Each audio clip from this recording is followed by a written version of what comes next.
Return of the King. Week 4. Chapters 12 to 13. The Antichrist, covering Old and New Testament verses. In this study, we will present the belief that there will be a literal Antichrist figure in the future. The word Antichrist appears only a couple of times in the Bible. Elsewhere, he is known as the man of sin, the son of perdition, the man of lawlessness, the little horn, and the beast. There are several reasons why we should study the Antichrist. 1. Biblical emphasis. The Bible definitely contains information about the Antichrist. It is clear that this figure will initiate the worst time in human history, according to Jesus and other writers. 2. Preparedness. If we do not know the identifying characteristics of the Antichrist, we will be caught off guard. 3. Key to Revelation. The Antichrist forms a significant backdrop to the story of Revelation. So to understand the book, we need to comprehend this backdrop. Understanding the Antichrist helps us grasp the entirety of the book of Revelation. 4. Current and future events. Understanding who the Antichrist is helps us make sense of coming world events, which will become more and more chaotic and confusing if we do not understand them. Part of military training is recognizing what the enemy looks like, where they are likely positioned, and what they are likely to do. Similarly, we need to recognize that if we don't understand where the Antichrist will arise from, and his profile, and his strategies, it will be possible for him to progress until we are caught in his trap. We know that the real enemy is Satan. We are not called to wrestle against flesh and blood, but against spiritual darkness. Despite this, it is to our advantage to be one step ahead of the devil's plan by recognizing the Antichrist when he appears, so that we can respond in faith instead of fear. In this section, we seek to explore all that the Bible has to say about this man and his end-time empire, so that you may be alert and prepared for the end times, particularly the reign of the Antichrist. Daniel chapter 2. The Antichrist system is first mentioned in Nebuchadnezzar's dream in Daniel 2 verse 40. Traditionally, the legs of iron were assumed to be the Roman Empire, which fell in AD 476, and from that assumption, many derive that the feet of iron and clay will be a revived Roman Empire. Rome is no longer the head of an empire. However, the European Union does occupy a similar area to the old Roman Empire in Europe. So, is the EU the platform for the Antichrist empire to come? We will explore this option. However, there is another option. The Islamic Ottoman Empire, which rose to power between AD 1300 and AD 1600, is a closer fit for the legs of iron, since its borders compared more closely to the old borders of the Babylonian, Persian, and Greek empires. In that case, the feet of iron and clay could be a revived Islamic empire. Why do we think that the feet of iron and clay represent an end-time kingdom? Because in Daniel's account of Nebuchadnezzar's dream in Daniel chapter 2 verse 34, he says, "While you were watching, a rock was cut out, but not by human hands. It struck the statue on its feet of iron and clay and smashed them. Then the iron, the clay, the bronze, the silver, and the gold were all broken to pieces and became like chaff on a threshing floor in the summer. The wind swept them away without leaving a trace. But the rock that struck the statue became a huge mountain and filled the earth." The statue of Daniel 2 represents kingdoms in a chronological order from head to toe. The kingdom represented by the feet is the last kingdom, and it is this kingdom which is struck by the rock of God's kingdom at the return of Jesus. Therefore, the feet of iron and clay must be the end-time kingdom of the Antichrist. Later, in verse 44 of the same chapter, Daniel explains the meaning of the rock which smashed the statue. Daniel explains, "In the time of those kings, the God of heaven will set up a kingdom that will never be destroyed, nor will it be left to another people. It will crush all those kingdoms and bring them to an end, but it will itself endure forever." In the same way, the arrival of God's kingdom will not only smash the Antichrist empire, it will also blow away the very concept of man-made empires. From this moment on, Jesus will reign forever, and his kingdom will fill the earth. In Daniel's dream, in Daniel chapter 7, he sees a lion, a bear, a leopard, and a fourth terrifying beast. An angel tells Daniel that the 4 beasts are 4 kings that will arise from the earth. The widely accepted interpretation is as follows. The lion is the golden head of Daniel 2, the king of Babylon. The bear is the silver chest of Daniel 2, the king of Persia. The leopard is the bronze belly of Daniel 2, the king of Greece. The fourth terrible beast we then assume to correspond to the legs of iron and the feet of iron and clay of Daniel 2, which could be the Roman Empire and its revival as the EU or the Islamic Ottoman Empire, historical and future. There is more information given by the angel about the fourth beast in Daniel 7. It will be different from all other kingdoms and will devour the whole earth. The final king of this empire will speak against the Most High. He will oppress God's holy people. He will try to change the set times. He will try to change the laws. The holy people will be delivered into his hands for a time, times, and half a time, which we believe to mean 3.5 years. The 10 horns. This empire had 10 horns.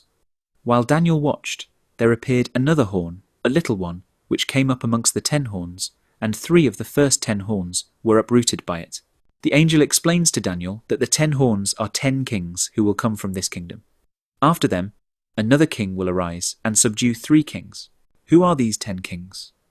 Are they 10 emperors of the Roman Empire? History tells us that there were 70 emperors who reigned over Rome from 27 BC to 476 AD. Are they 10 caliphs of the Ottoman Empire? History tells us that there were 30 caliphs from 1520 to 1924 in the Ottoman Empire. But it is possible that the 10 kings are not consecutive kings who arise from this kingdom. Instead, when the Antichrist Empire begins to form, there could be a confederation of 10 nations, led by 10 leaders. This confederation would exist before the Antichrist appears, who would then conquer 3 of the nations in this end times empire. Detail from the book of Revelation, supported by Daniel 7. The 10 horns of the fourth beast of Daniel 7 are again mentioned in Revelation 13. The beast who comes out of the sea has 7 heads and 10 horns, which we understand to be 10 kings. Revelation 18 also mentions the same beast, who is ridden by Babylon the harlot. In this chapter 2, the beast has 7 heads and 10 horns. In this chapter, an angel explains the mystery of the beast. The angel says that the 10 horns are 10 kings who will receive authority as kings, along with the beast, for 1 hour. This is widely accepted to refer to the 10-nation Antichrist empire of the future. The hour is accepted to mean a short time, in this case 3.5 years. The angel also explains that the 7 heads are 7 hills, which also represent 7 kings. However, these 7 kings do not reign at the same time. Instead, they represent consecutive empires. 5 have fallen. We believe these fallen kingdoms are Egypt, Assyria, Babylon, Medo-Persia, and Greece. Then the angel says that 1 kingdom is. At the time of writing, this would have been the Roman Empire. Finally, the angel says that the other has not yet come, but when he does come, he must remain only for a little while. Following the Roman Empire, unbeknown to John, would come the Islamic Ottoman Empire. In Revelation 17 verse 11, it says, "The beast who once was, and now is not, is an 8th king. He belongs to the 7, and is going to his destruction." There is an interpretation that this 8th king represents the Ottoman Empire, which will be rebirthed from the 7th empire. Verse 10 says it is only here for a little while, because once rebirthed, Jesus will return to put an end to it. From the scriptures in Daniel, where do we think the Antichrist will arise from? There are 2 main ideas, Europe or the Middle East. Let's look at the EU option and ask these questions. Does the EU currently speak against the Most High? No. While there are laws that do not favour religious freedom, there is no outright opposition to the Christian faith. Does the EU currently oppress God's people? No. It would not be true to say that Christians are persecuted by the EU government. Does the EU have its own calendar that it would like to impose? No. Does the EU have a law system which, if imposed, would constitute a significant change to the laws we are familiar with? No. Given that the EU is not a perfect fit for the angel's prophecy regarding the fourth beast, we would be wise to also consider other options which could more closely match the angel's explanation of the fourth beast in Daniel 7 verses 23 to 25. It is no secret that radical Islam denies that God has a son, persecutes Christians throughout the world, seeks to replace Western law with Sharia law, and has its own calendar, the Hijri. Radical Islam seems to be a closer fit for the fourth beast of Daniel 7 than the EU. Daniel chapter 9.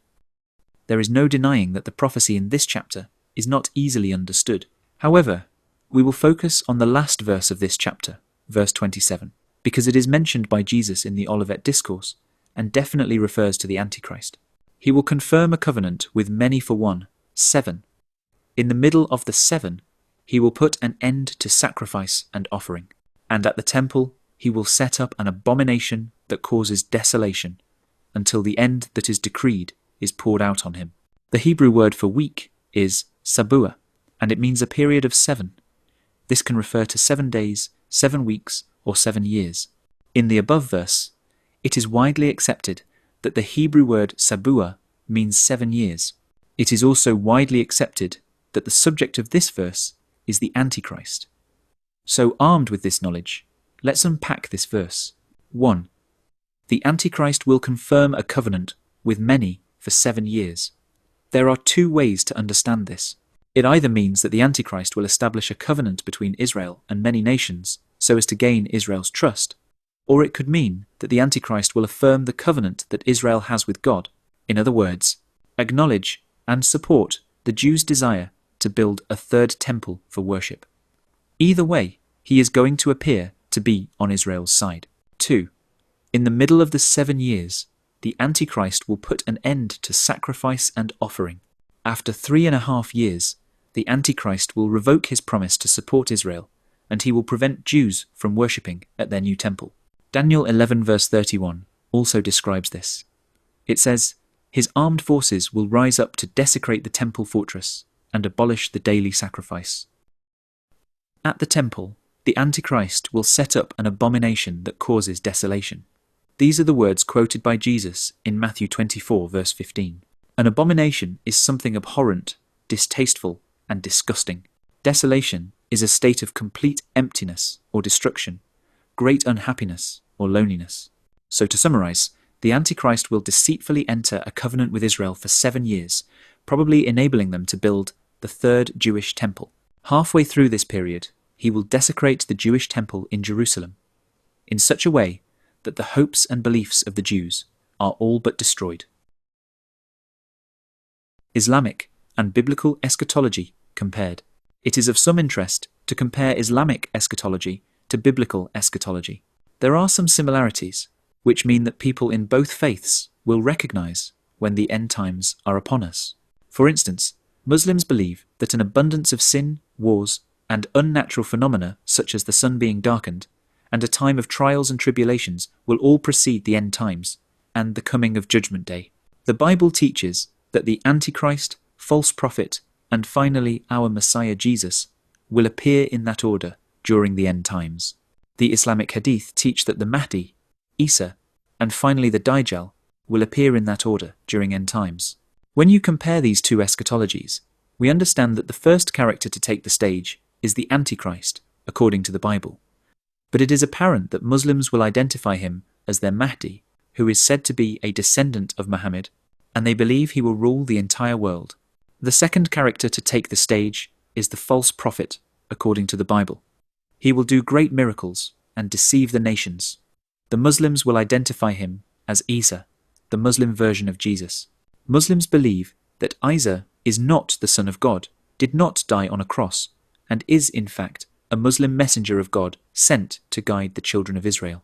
In the end times, he will support the Mahdi and evangelize the Christian world by removing or breaking crosses and converting all to Islam.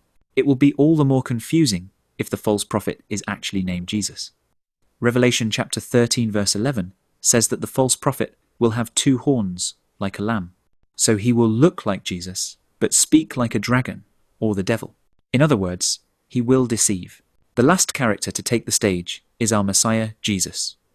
We believe he will conquer the Antichrist and begin his earthly rule.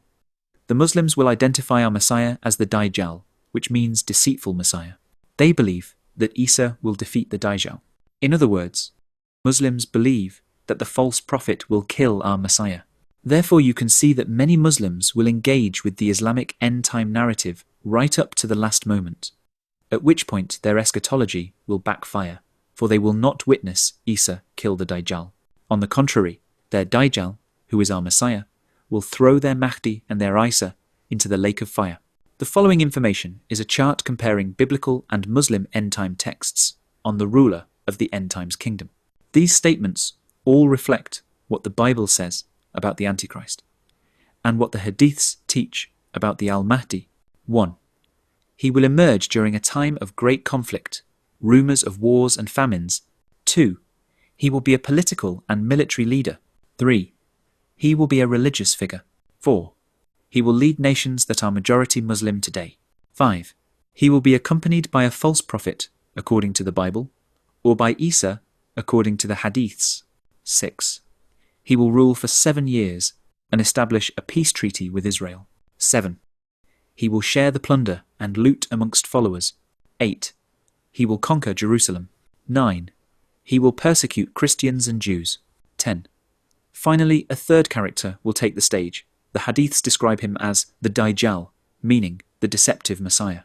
The Bible describes him as the King of Kings and the Lord of Lords. Here is where the teachings deviate. Only one teaching can be true. Attitude toward Muslims.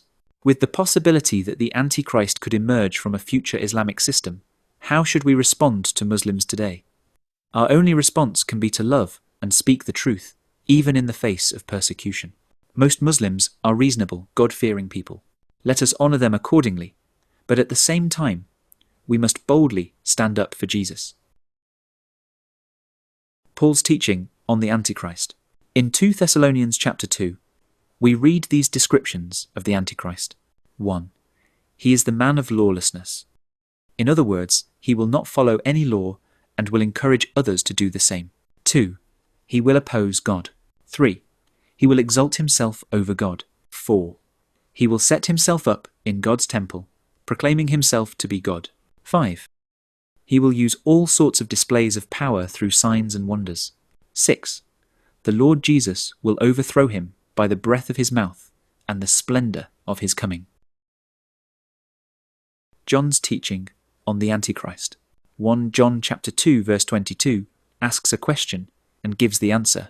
Who is the liar but the one who denies that Jesus is the Christ?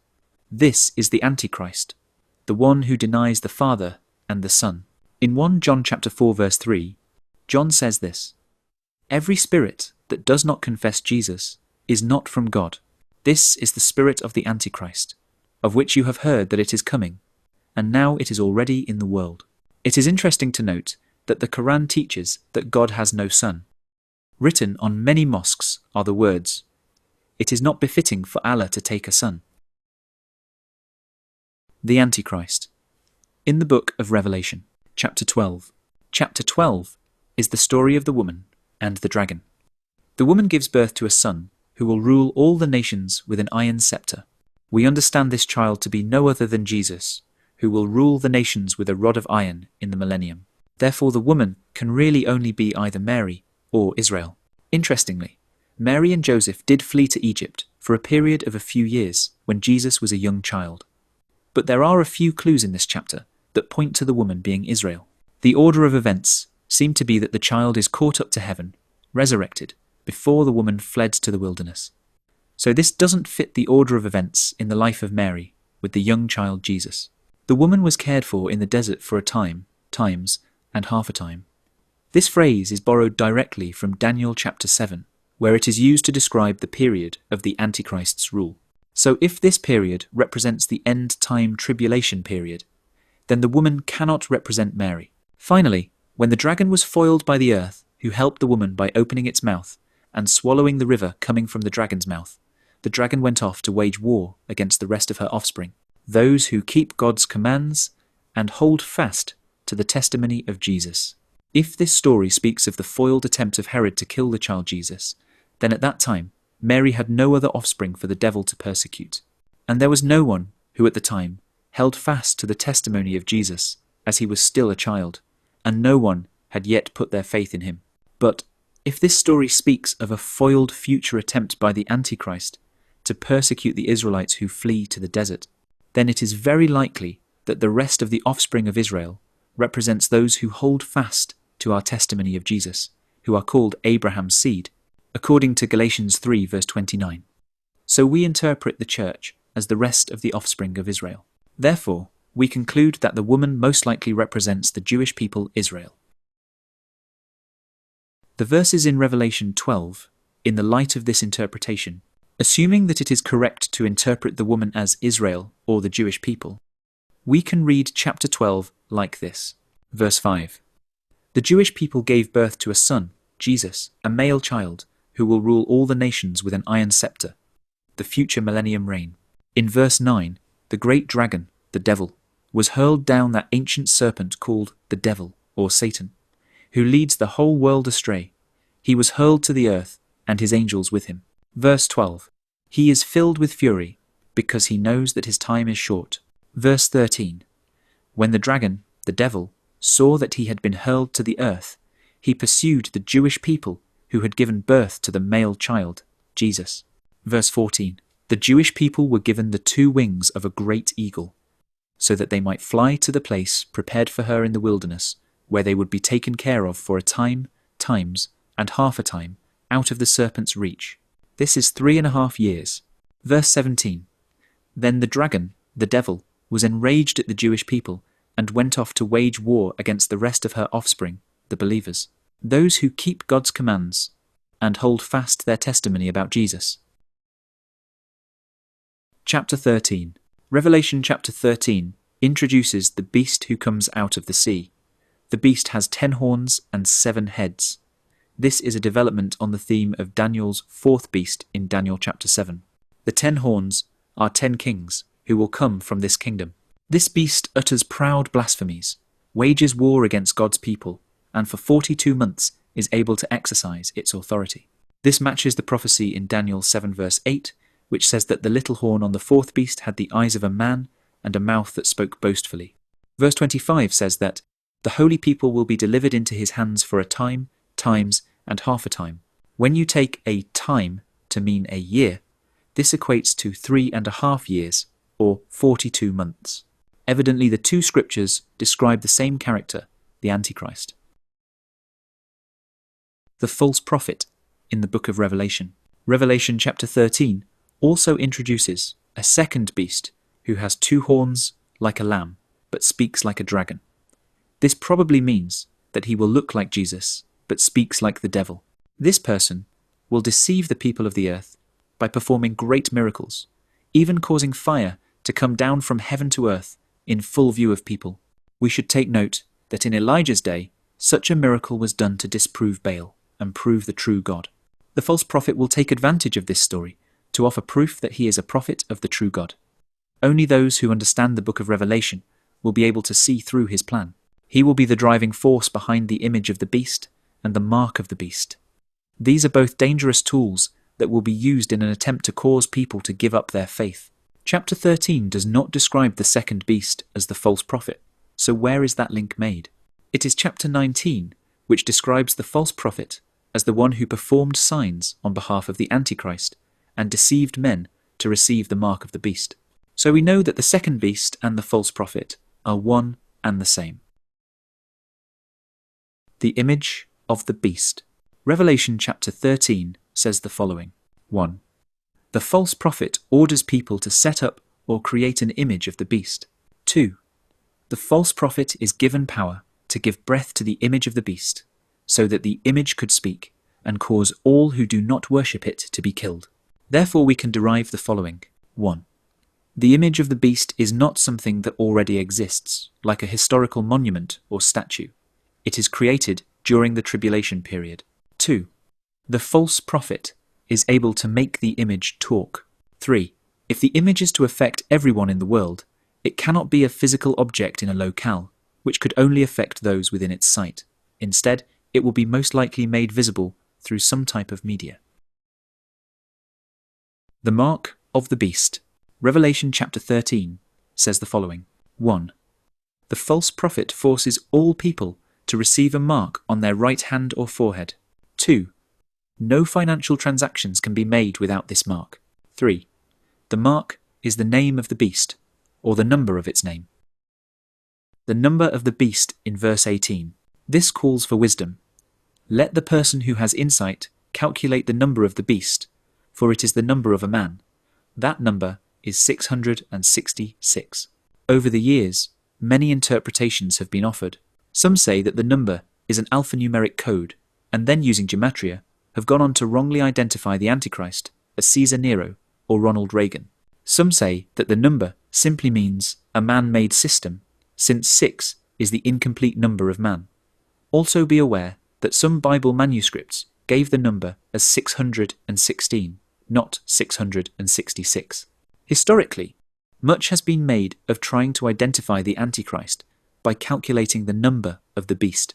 Since the meaning of Revelation 13 verse 18 is still unclear, our best endeavour is to use all the supporting scripture from Daniel and the New Testament to help us understand the possible systems from which the Antichrist may emerge, rather than make wild guesses about the actual person. Taking the whole narrative of the book of Revelation, we can arrive at these conclusions. 1. People can refuse to take the mark. These people are mentioned later in the book of Revelation. 2. The mark is not a parable illustrating materialism and the worship of mammon, but is a physical mark without which you cannot buy or sell. 3. The mark cannot be taken unknowingly or without consent. 4. The mark will be rolled out by the false prophet and his system. When somebody takes the mark, they are knowingly consenting to submit to the Antichrist regime. 5. If cash is not replaced totally by electronic or digital currencies locally or globally, those without the mark would still be able to buy and sell simply by paying a proxy to make the transaction. So the conclusion is most likely there must be a cashless society for the mark to take effect as spoken of in this verse. 6. If you refuse the mark of the beast, the most likely outcome is that you will not be able to use your bank account. This means that you will not be able to receive a pension, a wage, or any other income. It also means that apart from bartering with goods, you will not be able to buy either in stores or online. 7. The book of Revelation is very clear about the destiny of those who do take the mark. Chapter 14 verse 9 says, Then a third angel followed them, saying with a loud voice, If anyone worships the beast and his image, and receives the mark on his forehead or on his hand, he himself shall also drink of the wine of the wrath of God, which is poured out full strength into the cup of his indignation. He shall be tormented with fire and brimstone. There is no mention of being able to repent after taking the mark. We need to consider these verses soberly. The mark of the beast is one of the most important aspects of the tribulation period to correctly understand. When you hear rumours about something being the mark of the beast, simply take this 4-point test. 1. Has the Antichrist been revealed, currently persecuting Christians everywhere? 2.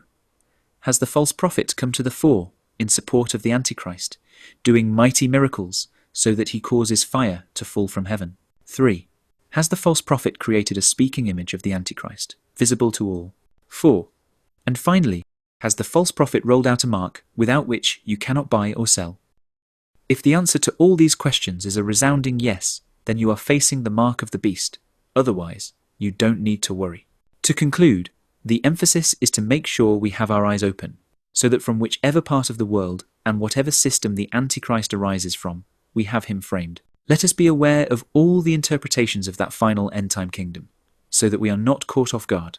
Equally, considering the mark of the beast and its dire consequence, let's not take guesses as to its identity, but let us closely follow what the book of Revelation has to say, so that when we are faced with the mark, we are able to correctly identify it, refuse it, and trust God to provide. Remember the words of Jesus. You cannot serve God and mammon. To summarize, the purpose of this study is not to encourage people to take wild guesses about the identity of the Antichrist. Instead, we want to help you understand the various options, so that when the Antichrist has already taken the world stage, you would be able to correctly identify him.